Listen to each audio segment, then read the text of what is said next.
Hey friends, and welcome back to the podcast. This is our series called On Becoming, the art and craft of personal storytelling, where we take a close look at real essays by real students, and we analyze what makes them work, why we love them, and how they came to be.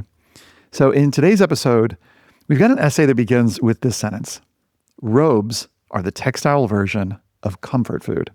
They're my chicken noodle soup. And it is indeed about the different robes that this student wears and how each one of them shows a different side of who the author is. I'm joined by Andrew Callery, who is a college counselor at Detroit Country Day School, who, aside from his day job working with students, helping them tell their stories, has, for the past 9 years, in his free time, volunteered in our Matchlighters Scholars Program, which is a program that pairs high-achieving, low-income students with amazing counselors and essay coaches for 10 hours of free one-on-one support. So if you are a high-achieving, low-income student, you're applying to college this year, or if you're a counselor interested in volunteering, go to collegeessayguide.com/matchlighters, or you can check out the link in the show notes. We'd love to have you. In this episode, Andrew and I get into where this idea of writing about robes came from in the first place, how the student chose which sides of herself that she wanted to show and connect them to the different robes, how students can briefly weave in a learning difference into a single paragraph in a personal statement, and I share a couple tips for sticking the landing when it comes to the ending of the personal statement. If you're the kind of person who likes seeing how things get made, whether it's a great meal or a board game or a movie, this is the podcast for you. Andrew Callery is a graduate of Villanova University and the University of San Francisco, where he studied psychology with an emphasis in counseling. He's worked in both public and private high schools as a counselor and loves helping students craft essays that are genuine reflections of their lived experience. Andrew's also worked for a number of years as an admissions reader with a highly selective institution, and he's read thousands of essays as a result. Hey, if you want to follow along on the essay that we're reading, you can find it on our show notes page at collegeessayguide.com/podcast. Hope you enjoy.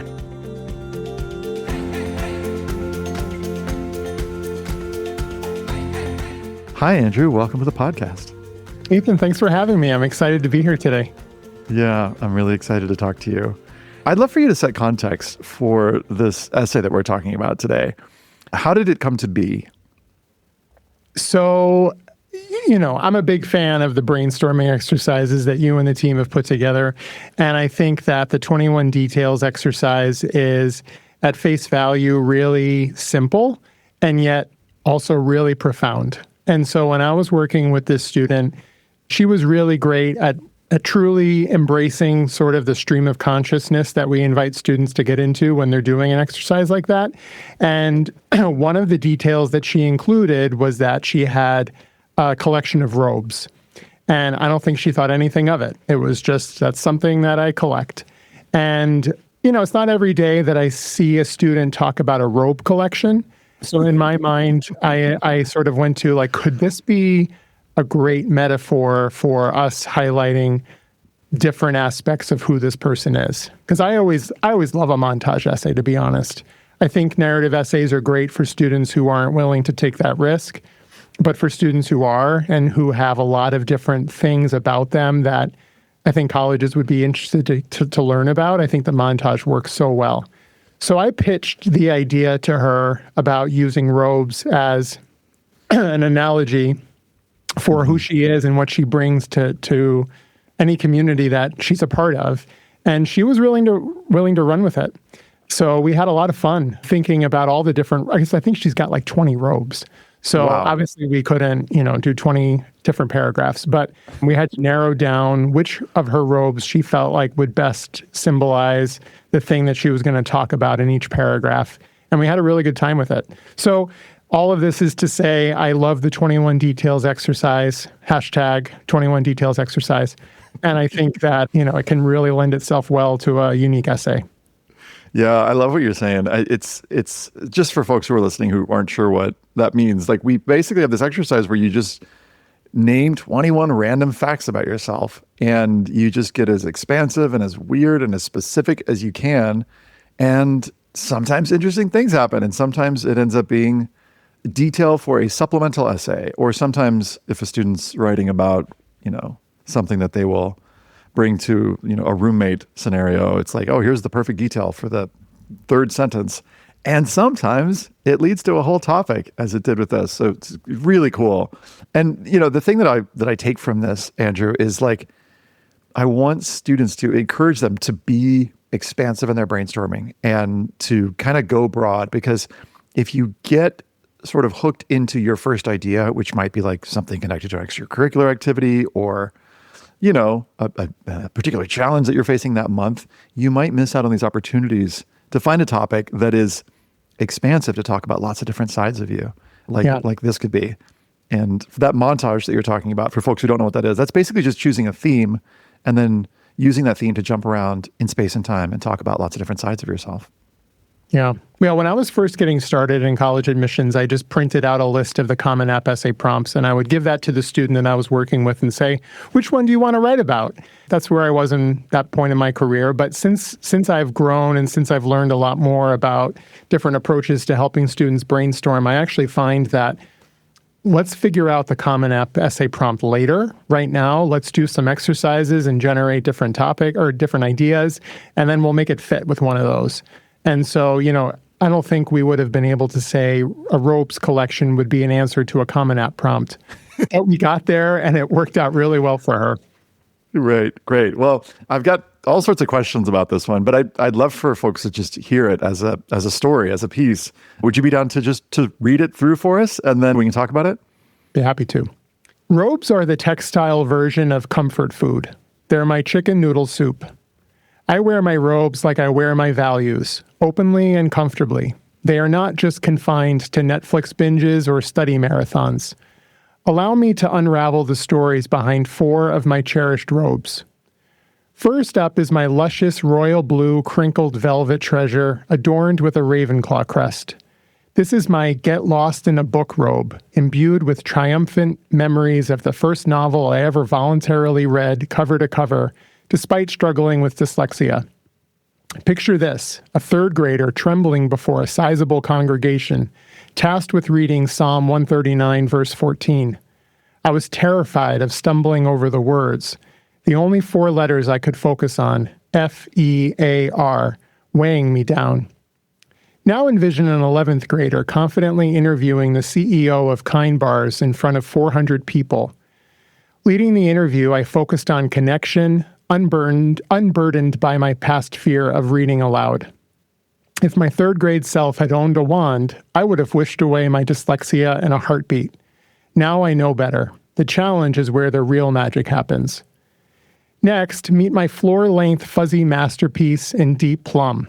This is my quirky, comfy robe lovingly worn down to threadbare perfection. Its unconventional charm reflects my early educational journey. Imagine 8 years in a one-room schoolhouse, actively learning through quests instead of tests, and being guided by mentors in Socratic dialogue rather than traditional teachers.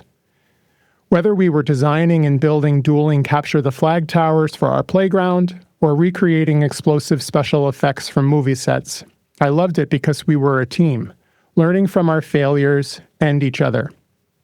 Older students were my primary support system whenever I was stuck. My experiences with this diverse group of mentors shaped how I lead and developed my appreciation for the unique gifts that each individual brings to a group, no matter how quirky. Now I pay it forward, pouring myself into mentoring younger students as a physics TA and leading my school's efforts to cultivate a community of inclusivity and belonging. Enter my pink-hued girly number. While it might exude an aura of feminine softness, this robe is my challenge the norms statement. Shattering expectations seems unavoidable for me given my interests in STEM, sports, and fashion. My friends laugh at my split screen featuring a flipping physics video and a smoky eye makeup tutorial. As the only female House Cup leader for my grade, people know me as a go-getter. Whether my science teachers are assembling a competitive TEAMS roster, or the boys in my grade are recruiting a coach for their must-win rec soccer grudge match, I'm their person. As a female in STEM and sports, I'm comfortable being my authentic self. I wear my pink girly robe proudly. Lastly, say hello to my chalky blue mulberry silk wrap, a secondhand gem thrifted on ThreadUp. I prize it not only for its buttery softness, but also for its sustainability. This robe, made from renewable resources and sourced through online consignment, is the tangible embodiment of my future aspiration to integrate superior materials, processes, technologies, and designs to minimize environmental impact. I have been fortunate to have learned from engineers in labs, factories, and makerspaces who inspired my love for solving real-world problems using math, science, and entrepreneurial innovation. This robe is dedicated to sustainability, just like I hope my future as an engineer will be. Trimming my wardrobe down to dorm closet dimensions will inevitably require leaving behind some of my most beloved and comfortable robes. Each symbolizes earned wisdom, yet I recognize I'll need to carve out space for fresh robes and the new lessons, people, and experiences they reflect. After all, the real journey begins at the end of a comfort zone. Wow. So good. So good. Right? Yeah. What do you Something like that in high school? Absolutely not. Same. Gosh, there's so much here. There's so much ground that this piece covers. Yeah. Well, let me ask you, what do you notice? Because you've looked at this a few times. Just hearing it aloud today as we're recording this, is there anything different or new that you're noticing as you hear it today? I'm struck by her humanity in this. I'm struck by her confidence. Like, she's owning who she is. She's owning what she's struggled with. She's owning the fact that she's okay with talking about her robe collection. I just love how authentic and kind of unabashed this essay is. And like, she's not bragging. She's just kind of saying, like, this is who I am. These are the things that I've learned. These are the things I've gone through. Here's all the things I'm going to bring with me if you want me to be part of your community next year. I just love this essay. Yeah, me too. I'm curious, how did you help this student figure out, I could say which robes to focus on, but it's really like which sides of herself she wanted to show that, that I imagine she connected to the robes. I'm assuming that she picked the sides of herself first and then the robes versus the other way around, but you tell me, how did that go? I think we talked about which aspects of her she wanted to include in her essay. And, we started with the values exercise. So our goal at the end of every personal statement is to kind of, if we had to boil it down into a sentence, when I talk to my students, I say, like, when you think about your admissions rep presenting you to the committee, what is it that you want them to say they learned about you from your essay? And so when we were looking at her core values, I asked her, like, what are some life experiences that you can talk about that will illustrate these values kind of in action? So we tapped into her educational history when she was growing up and how she had that really unique experience of being in a one-room schoolhouse, which is really uncommon, I have to think. And we talked about how that informed her leadership style. We talked about authenticity and how that showed up for her being a female in STEM who was very proudly a nerd, I would say, but also very proudly someone who liked fashion, liked to, express herself with a unique style. So the values really kind of fed into the life experiences that then led into each of the paragraphs that we could attach to one of the robes. I did ask her to kind of give me a tour of her robe collection and like tell me about the fabrics and the colors, and because that was a fun aspect of this essay too, is she's really descriptive with how she describes, with how she talks about her robes and the materials, and even like the fact that one of them is threadbare. I loved that aspect, that description.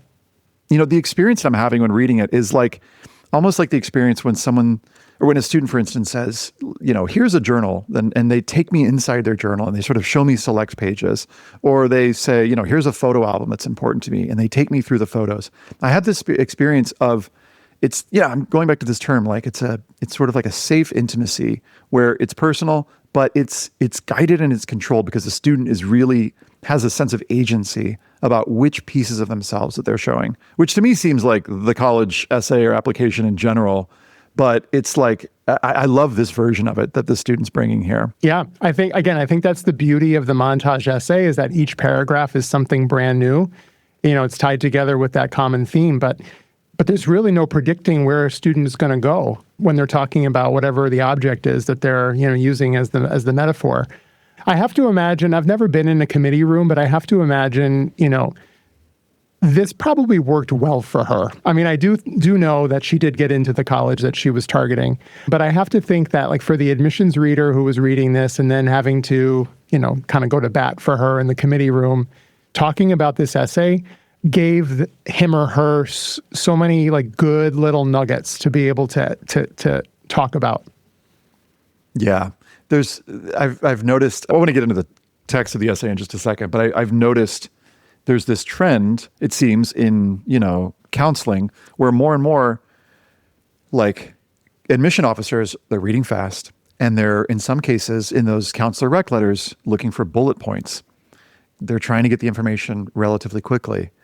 I'd love to check with you, and, as a school counselor, I'm curious, in your recommendation letters, are you finding yourself using the bullet point, or are you sticking to narrative? And I ask this because I think that in some ways this structure kind of provides really beautiful bullet points that are very easy to digest, and they're palatable. But just as a sidebar for a second, have you noticed that trend as well in recommendation letters, either your own letters or of colleagues? Yeah, I'm still writing a narrative letter of recommendation, but what I have started to do is to bold certain phrases that I want to make sure that I'm drawing the reader's eyes to, because, I read for a selective institution. I know what it's like to start fresh at the beginning of the day, and I know what it's like to reach the end of the day. And I want to make sure that if the student that I'm working with is at the end of the day, that I'm making that job as easy as possible on that reader to get the nuggets that I want them to get. So I haven't moved to a bullet point format, although I do hear from college folks all the time that they're very happy to have that format. I'm in the middle. I do the narrative, but I also bold the things that I want them to see. Yeah. Well, let's get into some of the craft of this thing. There's the opening sentence here: robes are the textile version of comfort food. They're my chicken noodle soup. Like, where did that come from? That was completely her. I wish I could take credit for that, but I can't. I'm glad you're not.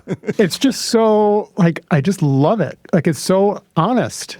Like, I imagine, like, when she gets home, she throws on a robe, and that's her way of sort of decompressing and feeling comfortable. And like, yeah, chicken soup. There we go. Everyone can associate with that. Mm-hmm. Yeah. She says, I wear my robes like I wear my values, openly and comfortably. They're not just confined to Netflix binges or study marathons. And then this sentence, which so beautifully launches the whole story: allow me to unravel the stories behind 4 of my cherished robes.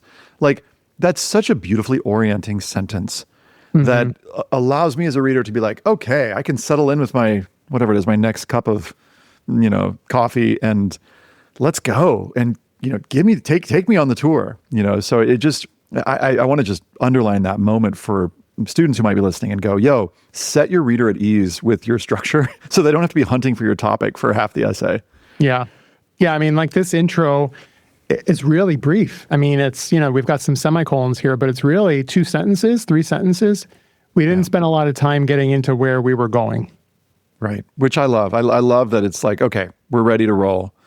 And, some students might say, well, I want to skip the intro and just get into the robes. Well, just a little bit of orientation, I think, helps the reader, again, not be, the way I think of this is, like, you don't want the reader to, like, have their mental RAM being taken up, figuring out what is the topic here, set us at ease, let us know what's going on, and boom, we're in. So this second paragraph, first up is my luscious royal blue crinkled velvet treasure adorned with a raven claw crest. I love the specifics here. This is my get lost in a book robe, imbued with triumphant memories of the first novel I ever voluntarily read cover to cover despite struggling with dyslexia. So I'd love to hear just a little bit about how the conversation went around talking about dyslexia. And, I imagine for some students, I don't know if it was true for this student, but they go, should I make my whole essay about dyslexia? How did the conversation go around this? So I'm looking back at her 21 details exercise, and this was number 2 that she listed. So to me, that was like, okay, this is important for her. Because, I think as we get down to the teens and certainly number 20 and 21, at least when I've done this myself, I'm like scraping the bottom of the barrel trying to figure out what else I can say. So if she's entering into this exercise with, I'm just going to go and start, writing out things, the fact that that was number 2 to me suggests that this is important. So I think this was a while ago that I worked with her, but I'm trying to think that I asked her to tell me more about that. I think, my counseling skills come in real handy when I'm at this stage of the essay writing process with students, because I try and just approach everything from a place of curiosity and open-ended, tell me more about what dyslexia has meant for you or something along those lines.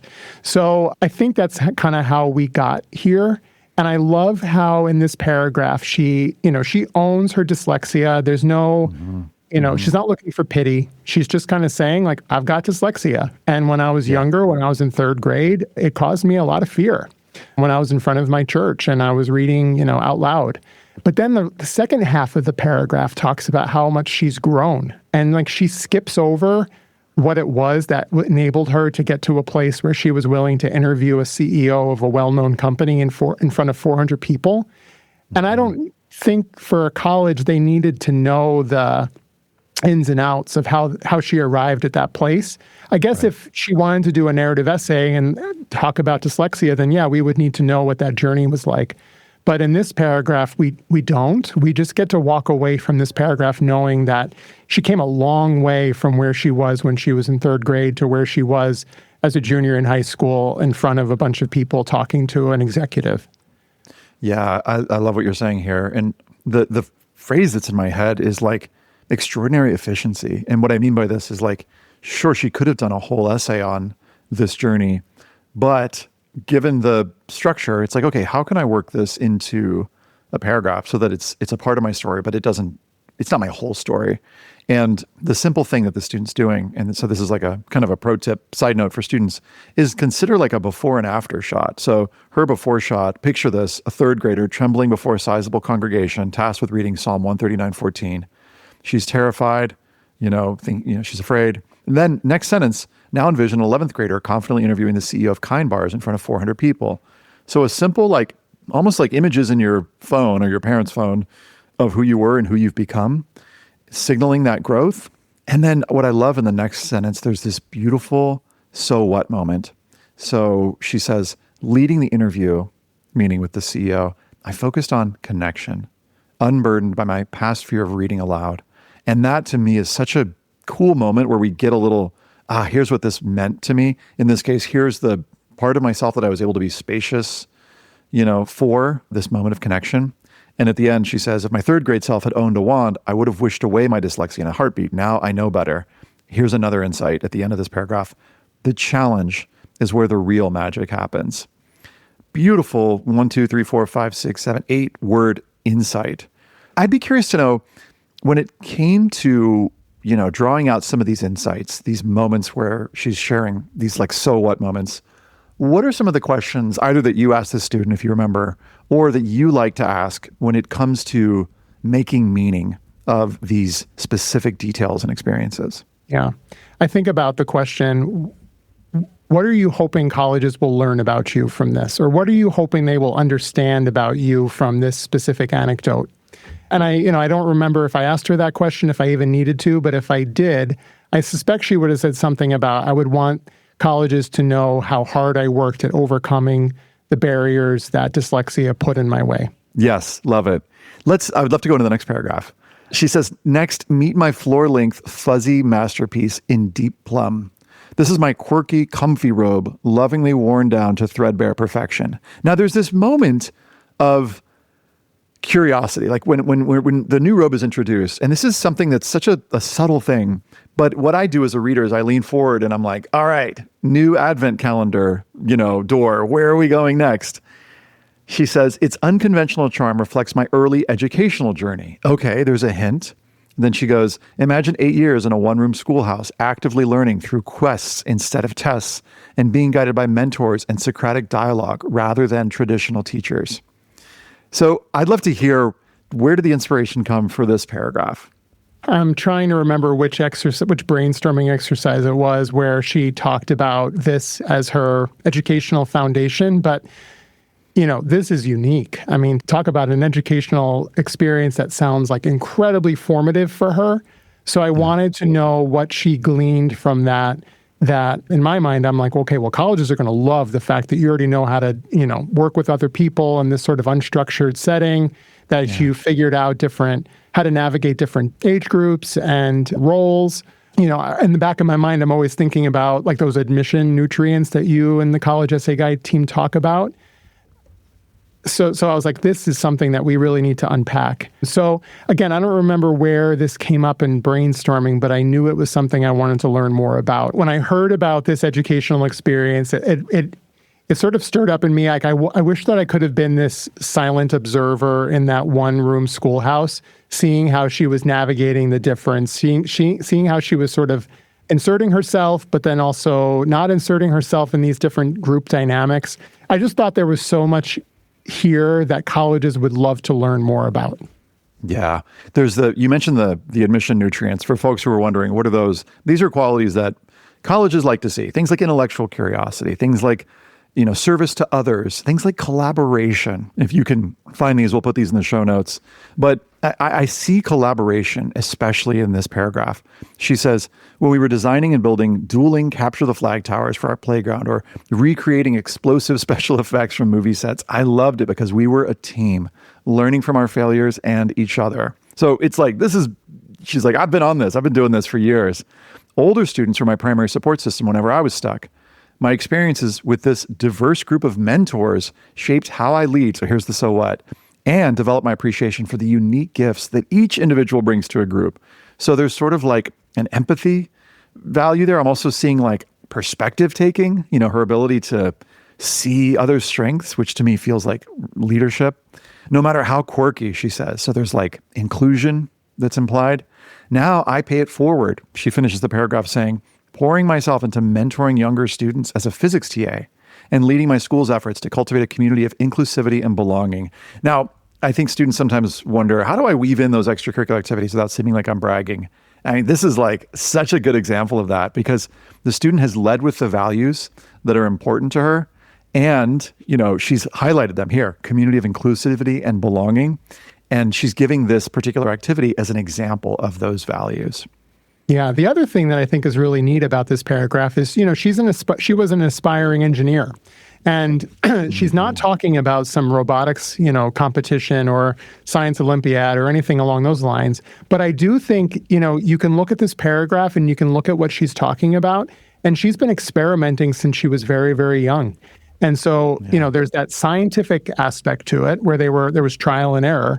And there's also this collaborative, we've talked about this collaborative aspect of this paragraph that, I think I would imagine it's easy for a college admissions counselor to read this and think, oh yeah, like her in our makerspace, like she's going to be working with people. She already knows, how to navigate the disappointment of an idea that didn't actually work out in reality. There's just so much going on here that I actually think backs up her fit to major, believe it or not. Yeah. Oh, yes. Such a great point. Because we now have read it, we know that this is coming. She's planting these seeds, right? Of like, here are the values, the skills, the qualities that will serve me in that future major. And, it's wild, but I could see a student thinking, robes? Like, how is that going to connect to being a future engineer? And yet here it is, if you've got the values and you're connecting it to different sides of you, it's like, you can almost like do a brainstorm where it's like robes related values, and then like engineering related values. And then you can kind of do this like Venn diagram thing where you think about, okay, which are the values that connect to both of these? And you don't even need to mention engineering explicitly. In fact, probably don't early on because it kind of spoils the ending. You kind of weave those in, right? Like the Sixth Sense, you kind of bury those moments. And then when she says engineering at the end, our mind explodes. It goes back through the story and is like, oh, of course. Yes, all of these things. It's inevitable. It's been there all along. Yeah. And, right now with so many supplemental essays that give students like 150 words or 200 words to explain like why they want to study engineering at that particular school, You can use your personal statement if you have the savvy to do it. You can use your personal statement to add a little bit more credibility to why you want to study that particular field. Yeah, and you can get creative with it as the student's doing. And I want to say to students listening, like you can do this at the beginning, middle, or end of the process, meaning you can plan this out ahead of time and be like, all right, I want to write my essay on why I want to be an engineer, but I want to show it through robes. And you can be like really tactical and like plan it out. Or it could be that you discover this midway through where you're like, I don't know what to do for my ending, but I should probably connect to my major. And then you go, okay, I'm sort of hinting at some of these values along the way. Maybe I can make them more explicit. And that can help you sort of revise those middle paragraphs. Or when you're getting closer to the end and you're like, cool, great robes essay. What does it have to do with engineering? You can kind of do this later and weave in some of those values along the way. And certainly that's going to lead to some revisions. But I'm curious, how did it go for this student? Was it more of a beginning planful, this is the plan all along? Was it more of a middle, like, oh, it would be nice to weave these in? Or was it more of towards the end, like, okay, let's retroactively like bring some of these qualities in? Honestly, it was just a convenient sort of side effect to her just being in the process. This was not intentional. We were not trying to infuse engineering into these paragraphs. It just sort of happened because that's who she is. Yeah, neat. That's so cool. That's the fourth one that I didn't mention. It's like sometimes organic. If you're showing parts of yourself and you're using values, which are pretty elastic anyway, because they connect to lots of different things. I mean, honestly, when you look at engineering, there's so many of these different things when we're talking about things like collaboration and inclusivity and, the ability to overcome challenges, and so many of the qualities that she's showing, they're probably going to connect to engineering. They're probably going to connect to other careers as well. Yeah. But neat. I love that. Enter my pink-hued girly number, she writes. While it may exude an aura of feminine softness, this robe is my challenge the norms statement. Shattering expectations seems unavoidable for me given my interest in STEM sports and fashion. My friends laugh at my split screen featuring a flipping physics video and a smoky eye makeup tutorial. As the only female house cup leader for my grade, people know me as a go-getter. I love that weave in of the roles here, female in STEM, a go-getter. It seems like she's choosing moments throughout to really do this thing that you mentioned, which is like, show who she is like as an agentic force in the world. And it makes it really easy for me to see her on a college campus. Yeah, I was actually wondering if maybe we had the roles and identities exercise when I worked with her, but we didn't. So she was ahead of her time, highlighting these different identities. Yeah, it's so funny that this is, for folks who are listening, the roles and identities exercise is a simple one that you just basically pick a series of roles and identities you identify with, things like go-getter and maker and, scientist. And, this is an exercise that I sort of happened upon a couple of years ago and created based on a list. It was an idea that came from a list of adjectives for helping, describe students in recommendation letters. And there was this little like piece at the end that was like avatars. Like, how would I describe this dude? And I was like, this could be a whole exercise. And when I started to think about it more, I was like, I think this is like been there all along. This is sort of like, it was, it's always been there. So now as I look back at essays, like you said, even before roles and identities, I see this again and again, sometimes explicitly, and sometimes, the roles and identities are implied. She says, whether my science teachers are assembling a competitive teams roster or the boys in my grade are recruiting a coach for their must-win rec soccer grudge match, I'm their person. As a female in STEM and sports, I'm comfortable being my authentic self. I wear my pink girly robe proudly. I love that. Yeah. There's a continued theme here of like self-acceptance too and confidence, which feels really good. I'm just like, this is a person that I feel like when I get these are like short sentences. I wear my pink girly robe proudly. The challenge is where the real magic happens. She's got these really like stick the landing moments at the ends of these paragraphs that help me get these little windows into who she is and what she's about. Yeah. When I think about this paragraph as a whole, I think it suggests to an admissions rep or admissions counselor that this student will be able to sort of navigate multiple communities with ease. She can go back and forth between being a nerd and being a proud female without skipping a beat. Totally. I love that. Yeah, I see that too.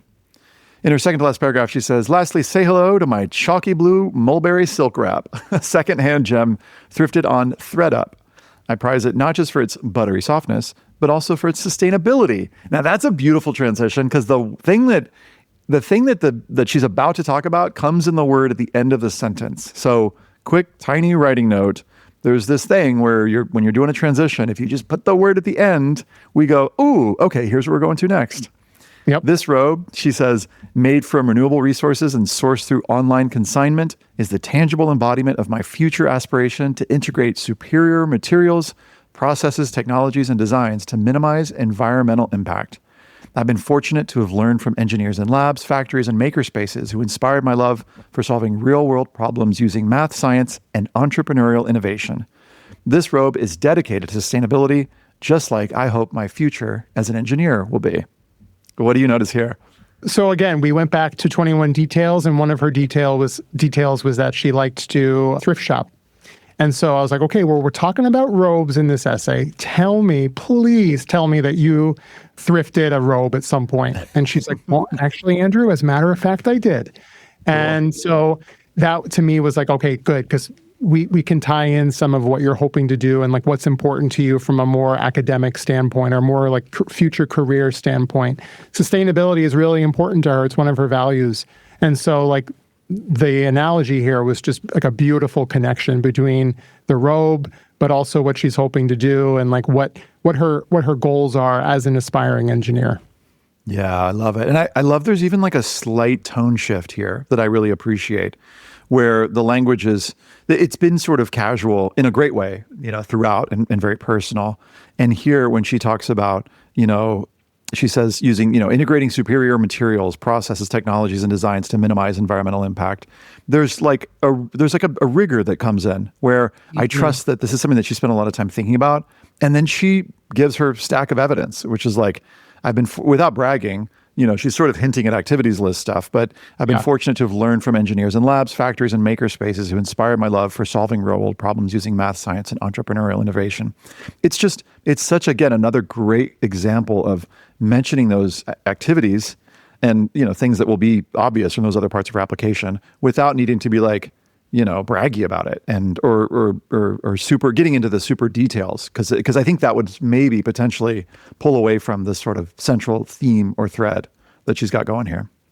So I think similar to what you said, Ethan, I like that this paragraph is a little bit more formal. I wouldn't say that it's overly formal. It's definitely not jargony, but I'm left with this note of sort of seriousness that I appreciate in the context of this essay because she's not being playful in this paragraph. She's just talking about what's important to her and how she aspires to make an impact in her career, which I think, again, communicates values to the colleges that are reading this, but also shows her chops in a certain sense. I mean, she'll get into that with all the supplemental essays she has to write, but I just think this paragraph ends the essay on a really scholarly, important note. Yeah. There's a real strong intellectual curiosity that I sense here. And not just that, but she's like done stuff. And for students who are thinking about, okay, I maybe want to bring my major in at some point, if you're going to try this move, which is to say bring it into like a second to last paragraph, just make sure that you've woven in some values, some skills, some qualities that don't seem random. In other words, that kind of set it up. And you can do this subtly. She's got a few mentions earlier where she talks about collaboration. She mentions her love of science, being a female in STEM, just so that when we get to that, it's not sort of like, what? Where did this come from? It's sort of like, oh yeah, I can see. Yeah, this totally makes sense. If you do this too much, like if she was like female in STEM all the way throughout the whole essay and then mentioned she wants to be an engineer, it might be like, yeah, we kind of knew. So it could seem a little redundant. So you want to kind of find the balance between a couple details, but not like 12 details. And that's how you find that surprise and inevitability sweet spot. Yeah. For the final here, she says, trimming my wardrobe down to dorm closet dimensions will inevitably require leaving behind some of my most beloved and comfortable robes. Each symbolizes earned wisdom. Love that. Yet I recognize I'll need to carve out space for fresh robes and the new lessons, people, and experiences they reflect. After all, the real journey begins at the end of a comfort zone. Talk to me about this ending. How, if you remember, I know it's been a few years, but how did this ending come about? What was the conversation around it? I think I remember her struggling with figuring out how to wrap this up. And so whenever a student is sort of at this point where they know they need to write a conclusion, they know they need to exit this essay, but don't know how to go about doing that, I say, okay, like, well, let's think about the future. Everything you've written about right now is sort of in the past, or, has informed who you are in this moment right now. But as you imagine the future and you imagine the impact your higher education will have on you, what does that mean? And let's make sure we tie it back into this thread that has, been following us the entire time. So when I said that to her, that helped her to realize, okay, I'm going to talk about robes again. I'm going to, be a little fun here and talk about how I have to, trim it down to a dorm closet dimension, which is truth. And I like that she is making space for unknowns. I mean, she doesn't know what the new lessons or people or experiences she will have in the future, but she's showing colleges that she's excited about that. And I think that's a really great note to end on. I love that too. Yeah. There's this small move that I want to name. She's kind of like giving the thesis here at the end, where she's saying that basically the thesis is like, these robes represent lessons, people, and experiences. She could have put that early on in the essay. She could have put that in part of her opening, but I like that she says it at the end because it's sort of confirming of what the whole story has been about. And so I'll say this to students sometimes, like, if you feel like your thesis could be a little bit lighter, or like your launch line at the beginning could be a little lighter, like, allow me to unravel the stories behind 4 of my cherished robes. You kind of just need to make us curious about where you're headed. And then you can, in some cases, can take whatever you wrote in the thesis that was like the clearly established, boom, this is what this essay is about. And you can kind of move that to the end. And it has this experience of like, almost like, I use the word cinching, where it kind of pulls everything tight together, where it feels like, got it. Now it's all of a piece. I see why you've taken me on this journey. It all makes sense. And she could have ended there, but she adds this one more sentence. After all, the real journey begins at the end of a comfort zone. And I'll just flash back to the opening where she says, robes are the textile version of comfort food. So she's used this word comfort, and I imagine, I haven't seen it, but I imagine on her values list, like, comfort was a big thing. But of course, and she comes back to it at the end, but it's comfort in this different context where she's like, the real journey begins at the end of a comfort zone. And it's just such a beautiful, subtle, bookend that brings us right back to the start. So love that. This is such a good ending. And it just, again, there's confidence in that statement where, I imagine as a college, they're like, okay, this student, they're ready. They're ready for what we're going to offer. There's no hesitation there. Yeah, I really sense that too. Andrew, what do you hope students will take away from this process? Like, how do you hope that they will engage with it? Yeah, well, I think first I would say, I try and say this to my students when I'm working with them, like, you are interesting. You may not think you are, but you are. And I think, this essay is so much fun to talk about because it came from someone writing some innocuous statement about one of the things they like to do in life, which was to collect robes. And like, now you can see how far that got us. So every student is interesting. And, I think, again, the 21 details exercise, we're going to bring it right back to where we started. I think that exercise is like so valuable to students because when they enter into that stream of consciousness and they just write what comes to them, man, we get to a topic that's unique almost instantaneously. So that's one thing. And the other thing is that there is the potential for rich symbolism in things that sort of seem commonplace if you're willing to kind of get into it.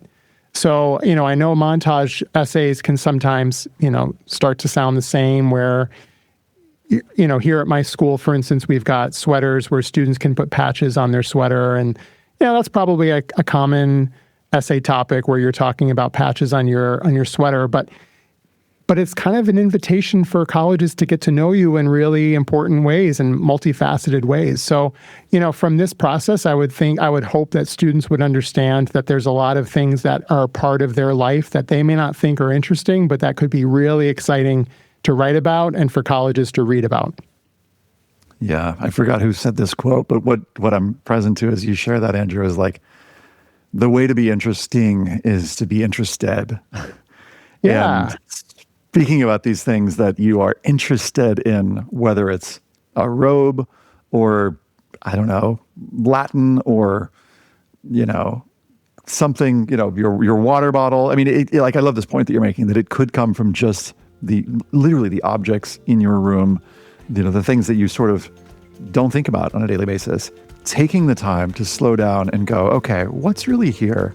What does this connect to? And doing a little excavating and connecting it to your values, I think, is such a rich process. And I'm so grateful. Like, I can see the work that the student did, and grateful for your work as a guide here, helping the student doing some excavation.